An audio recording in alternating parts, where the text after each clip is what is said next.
So yun mga boss, hindi lang po ako yung may birthday ngayon. Si Kables birthday niya. At re-regalohan natin siya. Clue kung ano to.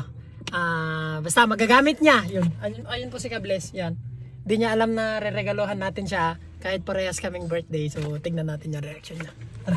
Sige, baba ka na dyan man. Yo. Yeah. Let's go.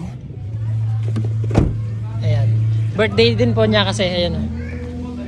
Ayan si Kables. Ayan. Re-regalohan natin siya.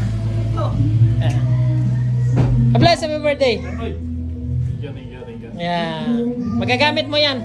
Ay, kahit hindi mo magagamit, kailangan mo yan. Prank sa akin?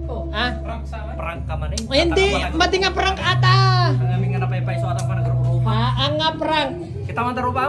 Oh. Oh, salamat ka. Mandi kami. Ayan. Happy birthday. Oh. Ayan. Kasaman? Bustane? Bustanteng. Ito na nga to ta. Ano? Bustan 11. Yeah.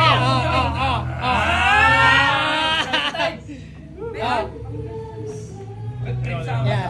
Yuan? Mayroong problema to. Bakit? Pag kinapos. Oh. Pag kinapos. Ayan. Oh. Tarala. Oh, di ba? Wait lang, ito maganda dito. Oh, sige. Alam niyo po, sa mga nanonood, bawal kayo magbigay ng pitaka pag walang laman.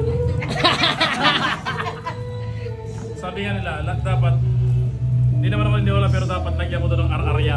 Oh? Ay, ganun daw? Wala ba? Wala? Wala. Ulitin mo! Ulitin ka? Ulitin. Lagyan ka? Hindi. Ito kasi, sabi ko sa'yo, magagamit mo na hindi. Kasi kahit meron ka nito, kung wala naman laman. Kasi pupunta lahat kay Mrs. Bigyan, Yeah. bigyan. Ito, belt. Ayan, belt.